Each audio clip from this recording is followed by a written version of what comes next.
An absolutely cracking day here at the flying field.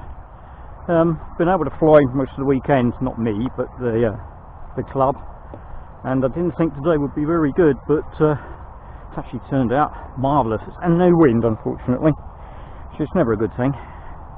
And we haven't flown this one for a while, so could be interesting. Yeah, let's try that way.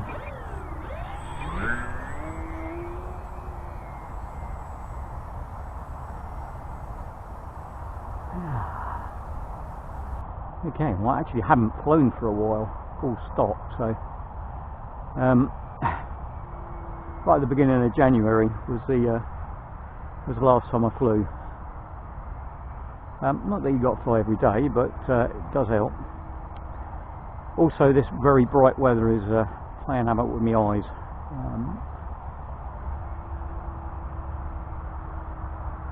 So I must stay away from the sun, otherwise we'll be toast. Well, the aeroplane might be. This is the Estratos B. Nice little aeroplane. Davy Reed on RC Groups. This is a B because it is actually an amalgamation of a couple of his models. Did originally have rudders, but I did away with them because they actually proved to be pretty much useless. Can't remember what the setup is. It's 2200 battery. I think it's a 1400 with an 8x4. Could easily support more power. I made a pod because the original design, every time you blooming stoofed it in, toasted the front end and the motor mount and all the rest of it. So I made a pod sort of similar to the flight test and slid it into the nose cavity. So if you do crack it, you just repair it or build a new pod or whatever you need to do.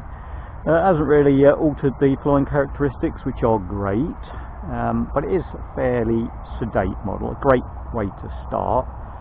Doesn't use a lot of power, I think it's about 60%, maybe 55%.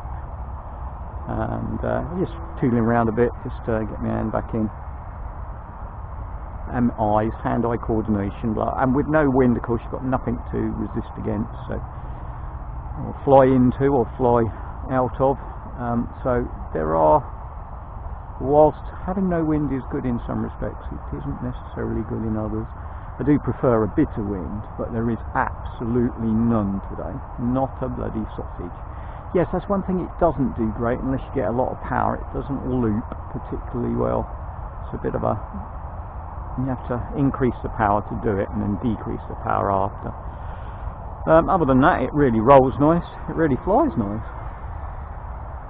It's one of the models I designated as a sort of spare to bring whenever I had a 2200 battery, or batteries, in case you know, you damage something and you want to continue to fly. This will take a range of 2200 batteries now. It was a real bit of a bugger before.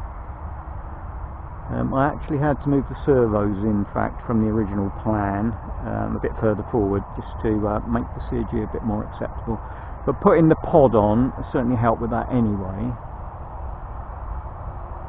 As I say, it looks nice. It looks very jet-like. I like the yellow and black colour scheme. It is, you know, it is easy to see when it's which way up it is, so to speak. I am flying on my own today, so might be flying a bit closer to this area than people would really like. But I really don't care. So there. I have complied as much as is possible from a BAMFA membership compliance point of view until we actually get to issue their IDs sometime in February. But I've got stickers on with my information on it.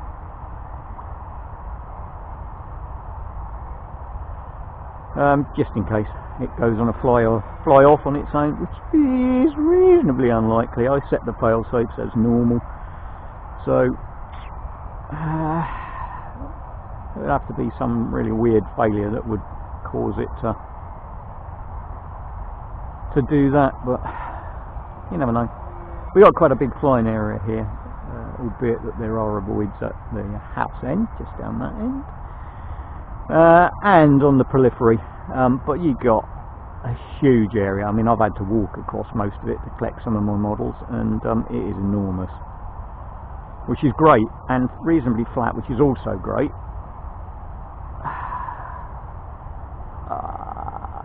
I ran out of energy there. I didn't have enough power on, as again, without any wind to fly into it is a bit like difficult. And plus this is a fairly old battery, elderly battery. God, yes, it's 5 years old now, this battery,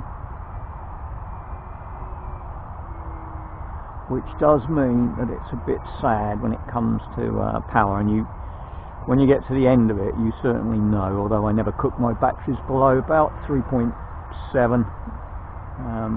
flying wise, I try and avoid that. We've had to increase the throttle now up to about 70% to get the same sort of flying, because the battery's getting a bit tired. Yeah, it's alright, it's nice. I've got my field charger with me today, and it's possible I might be able to get this battery to charge on it if I need to. I might not need to.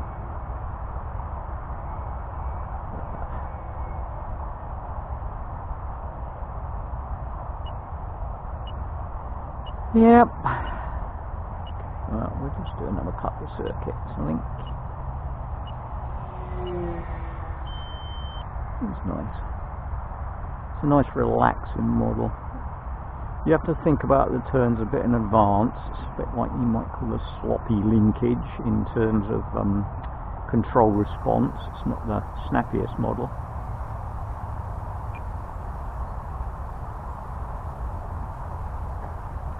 There we go. I bet that's pretty wet out there, but being that it's frosty, it might be okay. Or has been frosty. It's a laminate bottom tape top model, so probably one of the best from that point of view of waterproofness that I've done.